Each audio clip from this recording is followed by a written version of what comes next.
Item number SCP-3293. Object Class Keter. Neutralized. Special Containment Procedures.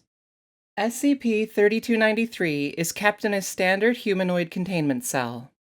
Due to a history of non-compliance and the nature of its anomaly, SCP-3293 has not been given any standard amenities. SCP-3293 is to be kept under constant surveillance, and a search of the containment unit must be conducted daily. Approved researchers are encouraged to visit SCP-3293 to enforce compliance and maintain a high morale. Any discovered instances of SCP-3293-A must be confiscated and reported to Dr. Isles. Previous instances of SCP-3293-A can be found in Room 502 in Anomalous Items Wing E.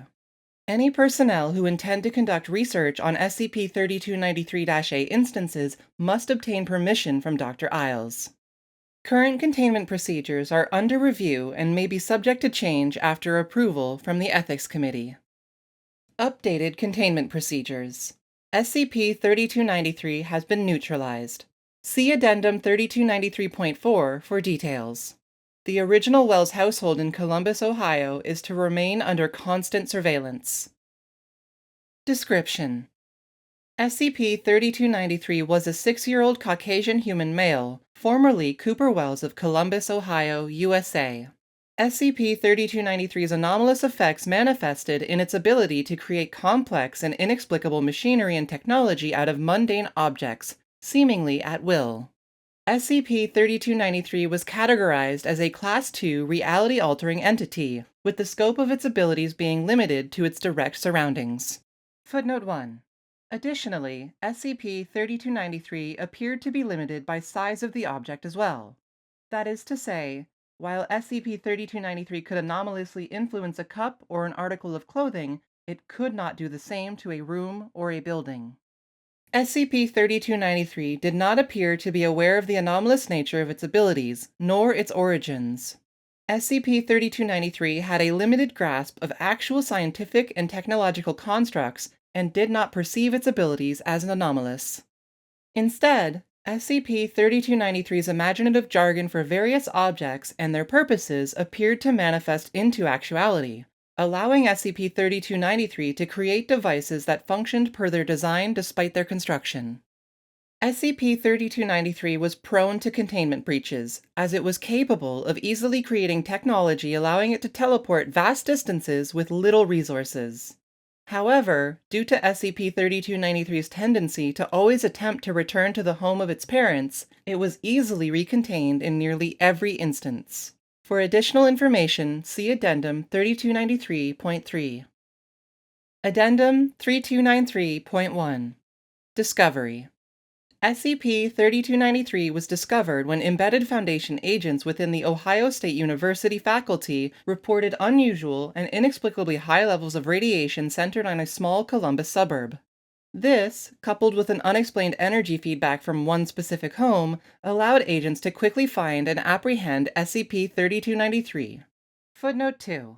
The device, which agents collected for study during initial containment of SCP-3293, appeared to be a thorium reactor attached to a toy oven, which SCP-3293 referred to as its toaster. The origin of the thorium is unknown, and the reactor seemed to be fashioned out of a red coffee mug and aluminum foil. The device was capable of manifesting an assortment of foodstuffs at will, but was noted for having been primarily used to create macaroni and cheese. Addendum 3293.2. Interview. Note: the following interview was conducted shortly after initial containment, before permanent containment procedures were developed.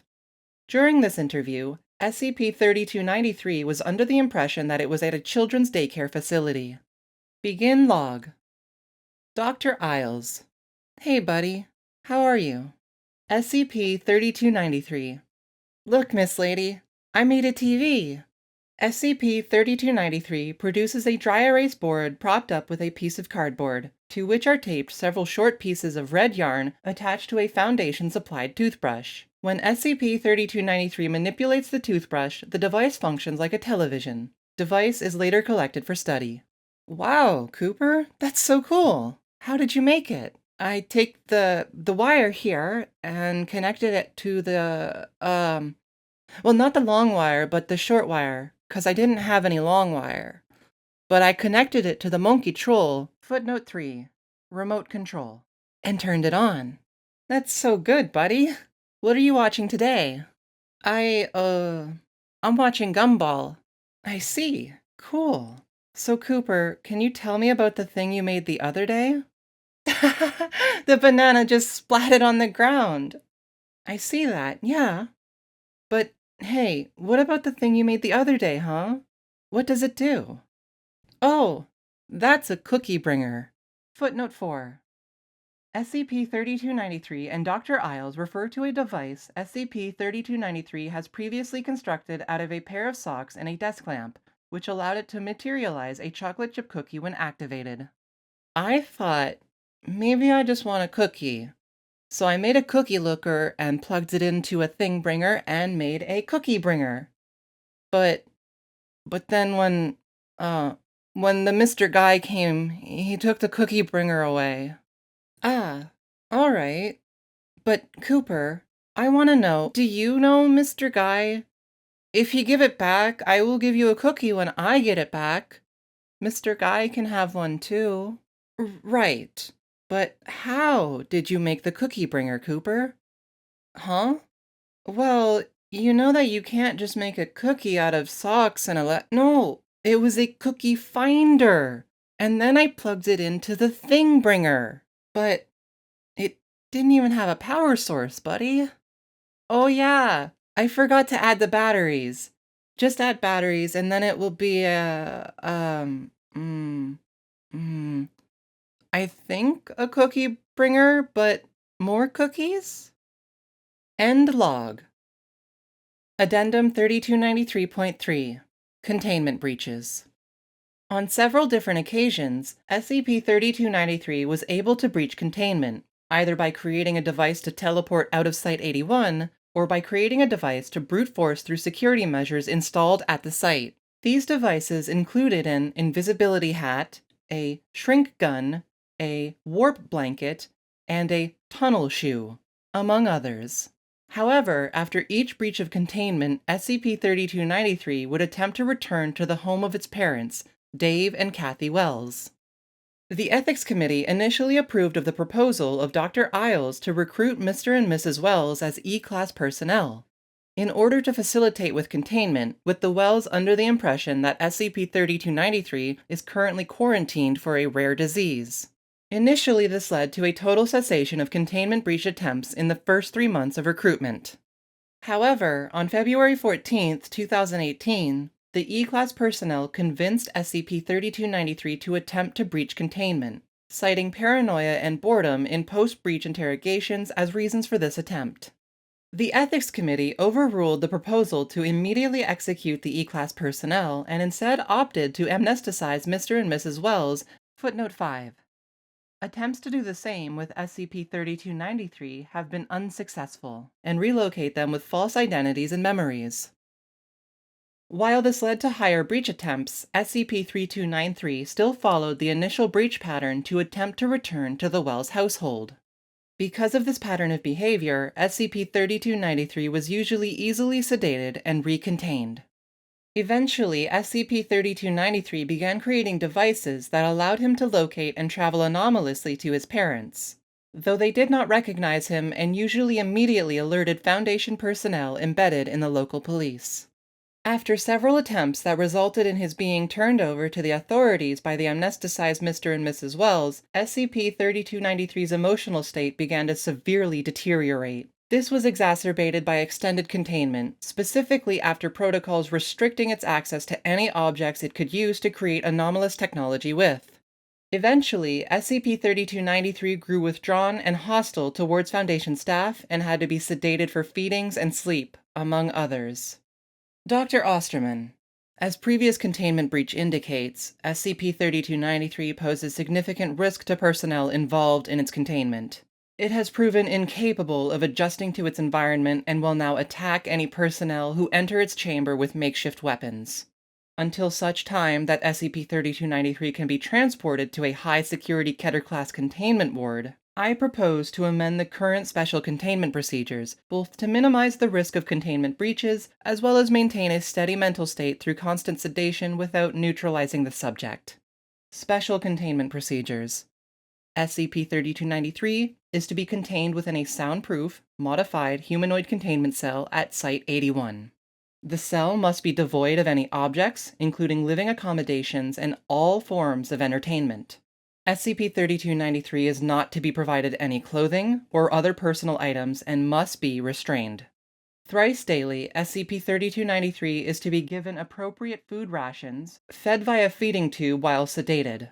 Individuals entering SCP-3293's containment cell and administering the sedation must do so quickly, to avoid any contact between SCP-3293 and any equipment used to sedate SCP-3293.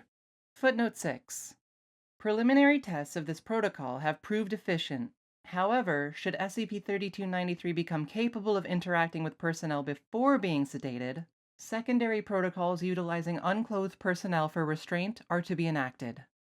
All individuals entering and leaving the containment unit must ascertain the location of all equipment to prevent material being left for SCP-3293 to manipulate. Addendum 3293.4 Neutralization. On the 17th of June, 2018, during a routine checkup, SCP-3293 hid behind the door of its containment cell as personnel entered to sedate it and attacked the staff members. Using a ring of keys taken from one of the personnel members, SCP-3293 quickly created a makeshift taser and knocked out both staff members. In a disoriented and distressed panic, SCP-3293 attempted to quickly create a device allowing it to escape containment. Audio equipment within the containment cell recorded SCP-3293 repeating the words "Go home" while it worked. However, whether by design or on accident, the resulting device began to hum excessively and glow brightly, resulting in a significant structural change in SCP-3293.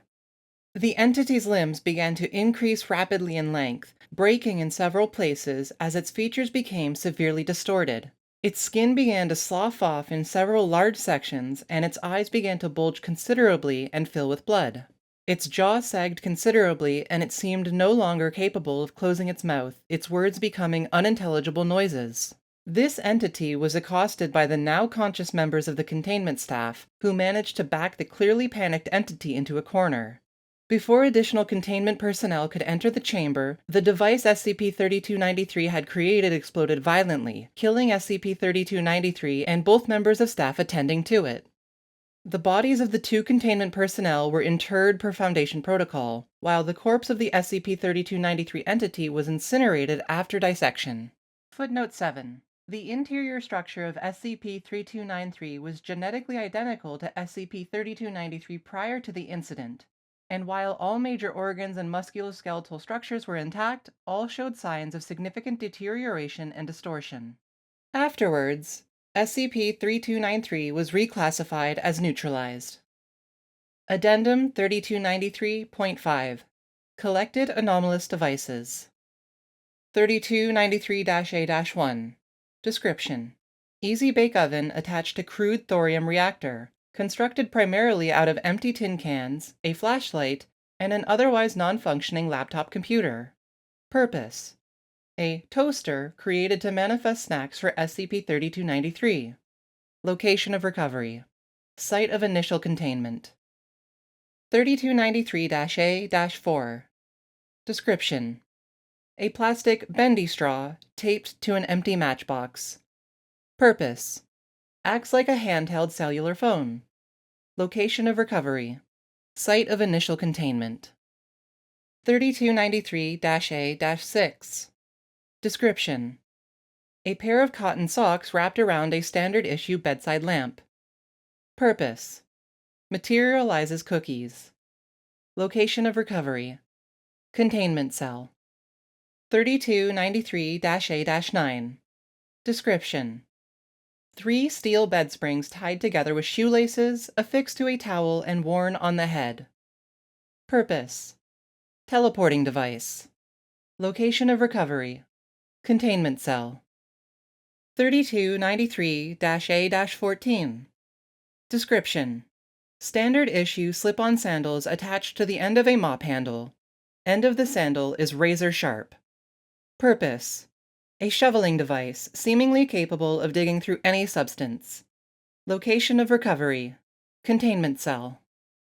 3293-A-21. Description: a plastic spoon tied to a styrofoam cup.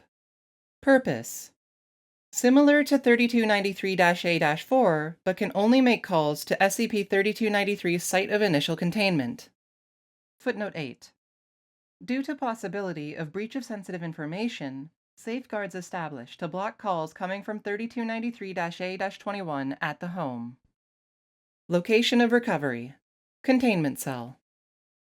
3293-A-22. Description: unknown destroyed object. Footnote 9. Object was destroyed during explosion that killed SCP-3293, though its anomalous effects persisted for a short period of time after neutralization. Purpose: artifact seems to neutralize the effects of amnestics on human subjects. Becomes inert roughly 5 hours after neutralization of SCP-3293. Footnote 10. Why this device initially activated in the way that it did and why it created the biological change in SCP-3293 is currently unknown. Location of recovery: containment cell. I always wonder, is it really worth it, what the Foundation does? This article was written by DJ Cactus and Jorith from the SCP Wiki. You can view a link to the article in the description down below. Thank you for listening. Please leave a like if you liked the video, comment if you have anything to say. I hope you have a nice day.